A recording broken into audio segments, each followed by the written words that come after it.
I got another idea that was very useful. I always liked Occam's razor. Now, that is a wonderful way to think.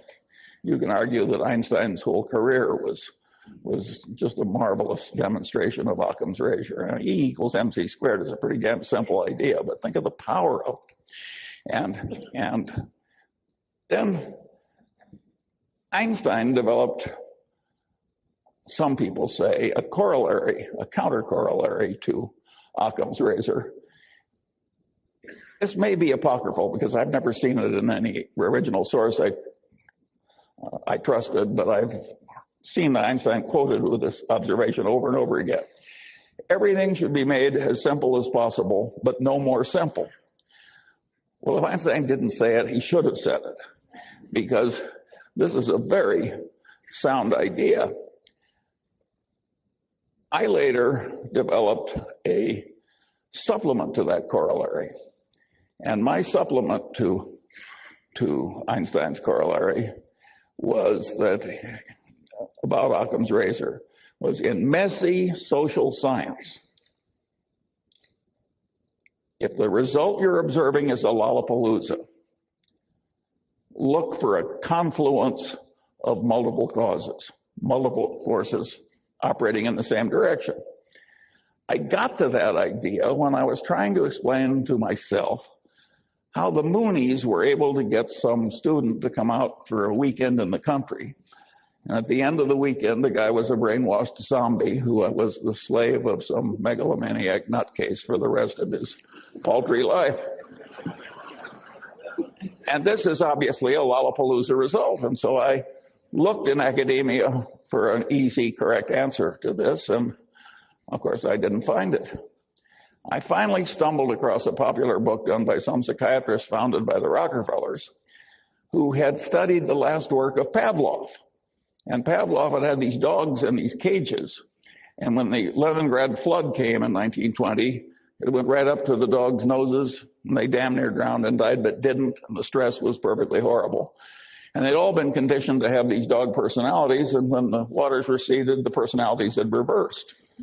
Well, Pavlov, being a great science, spent the rest of his life giving nervous breakdowns to dogs and trying to reverse those breakdowns. And this is not pretty reading, but it was very instructive. And I realized that the Mooney methods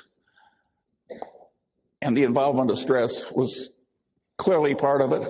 I also realized that the psychiatrist did not have an adequate explanation. Well, finally, I stumbled into psychology, in which I'd never taken a course. And so I just bought the three main textbooks in Psych 101 in the country, and I riffled through them quickly. And, you know, I could pick up the 20 main ideas in social psychology very easily. And when I used them as a routine system, I could see that the Moonies were using about 6 of these things in combination with the Pavlovian stress. And just as the dogs' brains snapped in the Leningrad flood, the Moonies have a term in their conversion method causing the target to snap. Same damn idea. And I found that very interesting. And because I'd reached a conclusion, a very unpopular, unpolitically correct conclusion that I've just given you,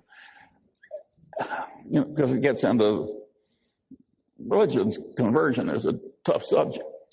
But at any rate, it satisfied me, and so I expanded it into this corollary of looking for a confluence of causes when you see a Lollapalooza result in social science. And that has been enormously helpful to me, because I find that a lot of social scientists have a weird mania where they twist everything into whatever little concept they started with.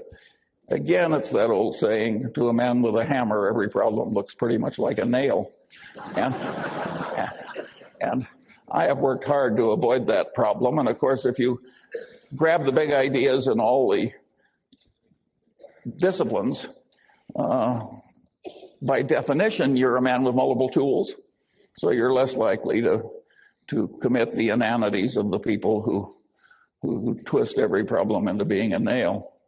Well, at any rate, there were a series of tricks like that I used as I went through life. And it was amazing how many times I'd find something that I could easily solve with my little bag of mental tricks that had missed other people who were eminent in their field. I could go right into their territory sometimes and see more clearly than the professional denizen how his conclusions fit into the bigger picture.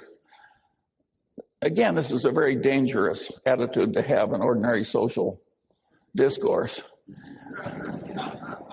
But it's a very good way to invest money.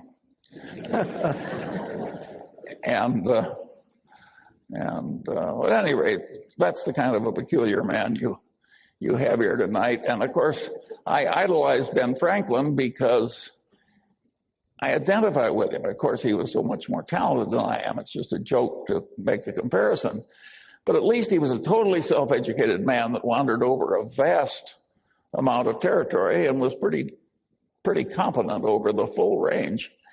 And a lot of Franklin's knowledge was psychological too. He was a great observer of human nature.